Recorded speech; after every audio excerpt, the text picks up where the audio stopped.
Hey guys, DC Network here, coming at you with another video. I just finished watching Star Wars Tales of the Empire, which essentially serves as Tales of the Jedi Season 2, and I wanted to give you guys my full thoughts on the 6-episode miniseries, so spoilers ahead, you have been warned. Just like Tales of the Jedi, Tales of the Empire is a 6-episode season that essentially follows two different characters. The first 3 episodes follow Morgan Elsbeth, while the latter 3 episodes follow Barriss Offee. We'll talk about the Morgan Elsbeth part first. Quite frankly, when they first announced Tales of the Empire was going to be the second season, if you will, of Tales of the Jedi, I was a bit mixed on it because I saw that we were getting Barriss Offee and I was like, yes, this is a story that many people have wanted to be told. Many people have wondered what happened to Barriss after Order 66, and we will finally get that answer. But then when I saw that Morgan Elsbeth was the second character that was going to be highlighted in Tales of the Empire, I was kind of confused as to why. Don't get me wrong, Morgan Elsbeth isn't a bad character in The Mandalorian or Ahsoka, but she's just a character that I really don't need to see more of. I never felt like her story needed to be told in greater detail because who cares? She's just a random side character that really, in my opinion, doesn't need to have her story dived into much further. Nevertheless, despite the fact of how I felt about her being,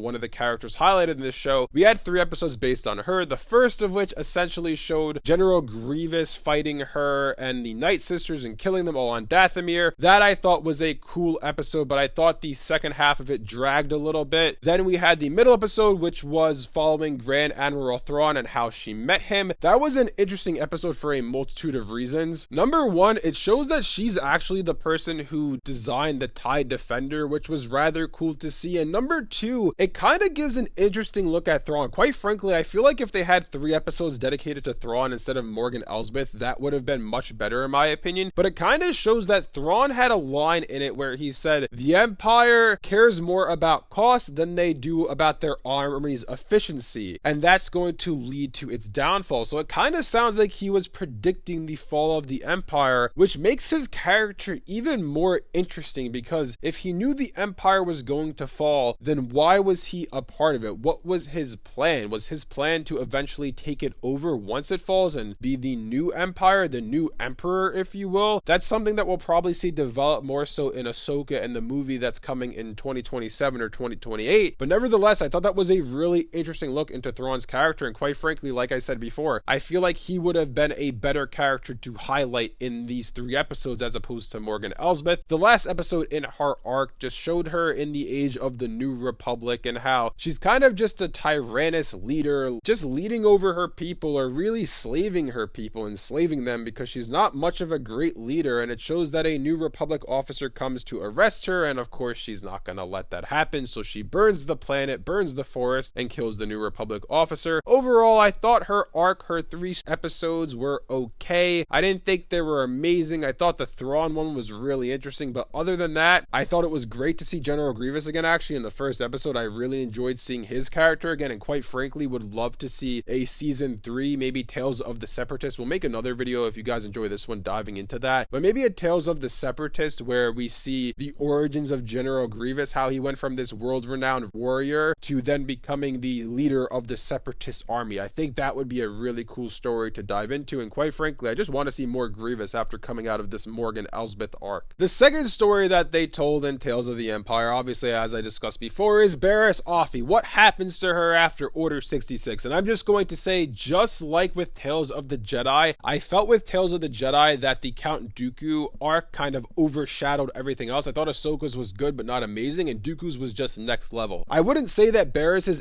as good as Dooku's, but it's pretty close at that. The Barriss Offee arc starts out in episode 4, I should say, of the series, where she basically is in the prison on Coruscant during Order 66, and she senses that something is happening at the temple. The Coruscant guards, the clone troopers, tell her, you're lucky you're not a Jedi anymore because they're going to be gone tomorrow, which was just such a cool sequence and a cool scene to see. Then obviously one of the Inquisitors breaks her out. This is the Inquisitor that was in Ahsoka, who we learn her name is Lynn. Apparently Barriss knew her in the Jedi Order. She breaks her out and brings her to the Fortress Inquisitorius, which is under construction, as the Empire has just been formed, so obviously they didn't have time to build the fortress yet. And basically she's given the trial of becoming an Inquisitor, and obviously, as we all know from the trailers and whatnot, she passes the trial. She meets Darth Vader, which I know one of my friends was speculating explaining that when Vader sees her, Vader's going to kill her. That obviously didn't happen, and the reason why he thought that is because Anakin was the master of Ahsoka, and obviously the reason Ahsoka left the Jedi Order is because Barriss Offee betrayed her and betrayed the Jedi, so you would think there's some animosity towards her there, but that wasn't touched on in these episodes. Episode 5 follows Barriss going on a hunt to find a Jedi. The dynamic between her and Lin is kind of like the bad cop and Barriss is the good cop, and once they find where the Jedi is, Lin kills all the people in the village because they didn't give her the answer, and only this child told Barriss because Barriss was being kind to the child, while Lin was having a much more abrasive approach to get the answer that she was looking for, and obviously she didn't get that answer, so she kills all the villagers, and the child lives and sees his villagers die, and obviously that's going to scar that kid for life. But then they find the Jedi in the mountains. Lin is fighting this Jedi, and she stabs him in the back, or rather cuts open his spine, I should say, and Barriss is kind of like, I thought we were supposed to be peacekeepers, I thought we were supposed to bring order to the galaxy, we're not supposed to instill fear in people, this isn't what I signed up for, and she leaves the Inquisitorius. She quits being an Inquisitor. Kind of a nice parallel between her and Ahsoka's story, how Ahsoka quit the Jedi Order and went on her own path, and Barriss essentially quit being an Inquisitor to go on her own path. Now episode 6 follows Barriss being kind of like a monk. She's essentially called the healer, and families go to her if their children are sick or someone in the family is sick, and I guess she would use force healing to then heal that person. Anyways, this family comes across her and they have a child, a baby boy. They tell her that the Empire came to test all of the children's blood, and something's wrong with their child because the Empire wants to take the child, and obviously we know the Empire wants the child because it is a force sensitive child and they want to use it for who knows what, maybe experimentation, maybe to join the Inquisitors, maybe to kill it, who knows. They like to take force sensitive children for a lot of different reasons, but nevertheless Barriss essentially tells them to run, and all of a sudden Lin comes back. It so happens that Lin was the Inquisitor to hunt down this family, the Inquisitor who was sent, and so Lin and Barriss have a bit of a standoff, and Barriss tells her, you gotta go find them in the cave there, but if you don't know your way, you're gonna get lost. And it's kind of a metaphor as to she's lost right now. She doesn't know her way since she joined the Inquisitors, because this is not who she really is. This is not her true self. She goes in the cave searching for the family, and they of course escape on a ship. Barriss tells them to go see her friend and she will help them. I have to assume that her friend she's referring to is Ahsoka. At first I thought maybe, just maybe, it was Quinlan Vos, but then she said she. Obviously Quinlan Vos is not a she, so it must be Ahsoka, although that's kind of up in the air because we didn't get the answer to that question in the show. So nevertheless, of course, Lin gets lost in the cave and Lin can't find her way out, and Barriss is kind of talking to her saying you have to give up, you can't do what you're doing, you have to go on the right path, essentially quit being an Inquisitor. And Lin ends up accidentally stabbing her in the stomach because Barriss just all of a sudden appeared in front of her, and Lin lights up her lightsaber and stabs her in the stomach. And as Barriss is breathing what might be her last breath, Lin says, I have to get you out of here, and then she gets out of the cave, finds the way out, and it cuts to black. So overall, I thought the Barriss Offee arc was really enjoyable and very good. My only criticism of it, essentially the whole reason people wanted to see what happened to Barriss next, what happened in her stories, because it was left very ambiguous, right? She gets arrested, and then what happens to her? Does she die during Order 66? Does she live on to become an Inquisitor, or does she do something else entirely? We finally get the answer to that question in that she becomes an Inquisitor, quits being an Inquisitor, and then lives her own life trying to help people, trying to do the right thing in the galaxy. But then she gets stabbed in the abdomen, and we don't know if she lives or if she dies. She breathes what looks to be her last breath, but then Lin takes her out of the cave and says, I'm going to get you out of here, so kind of hinting at maybe she lived. And obviously other characters in recent Star Wars media, such as the Grand Inquisitor or Reva and Kenobi, they both got stabbed in the abdomen and they both lived. So did Barriss Offee live or did Barriss Offee die? And that's something that we do not have the answer to, and quite frankly, I know that it's left ambiguous on purpose. I know that's the intention, but my criticism of this is Barriss's fate was already left ambiguous. Why then leave it ambiguous again when you're trying to tell her story? Like, the whole reason you made this arc with her is so that we could find out what happens to her, and once you tell us that story, you leave her story again ambiguous at the end. That's the only criticism I have of it. I don't know why they decided to just leave it up in the air at the end of it. We'll see. Maybe Barriss Offee will appear in some other Star Wars media in the future, then we will know she lived. If she never appears again, maybe she died, maybe she lived. We might never find out, but nevertheless, that is Tales of the Empire. Like I said before, I thought the Barriss Offee arc was really, really good. More Morgan Elsbeth's was kind of mid in my opinion. It wasn't the greatest thing I've ever seen outside of the Thrawn stuff, which I thought was really cool. Shout out to Rook, by the way. I loved seeing him again in Star Wars. That was really cool. A really cool appearance in that episode. Other than that, I'm sure we will get more Tales of the whatever. We had Tales of the Jedi Season 1, Tales of the Empire Season 2, maybe Tales of the Separatists is Season 3, and we get something following the origins of General Grievous, as I said before. Maybe the origins of Darth Maul, maybe Tales of the Republic. Maybe we could make a full video diving into what Tales of the Jedi, Tales of the Sith, whatever the case may be, might come next. If you guys enjoyed this video, let me know in the comment section below if you'd like to see a video on that. And if you saw these two episodes, or these two arcs I should say, let me know what you thought of them below. Did you like the Morgan one? Did you like the Barriss one? Were you mixed on both of them? Let me know down below. If you guys enjoyed this video, be sure to leave a like and subscribe to see more content like this from DC Network. Thanks for watching, and I'll see you guys next time.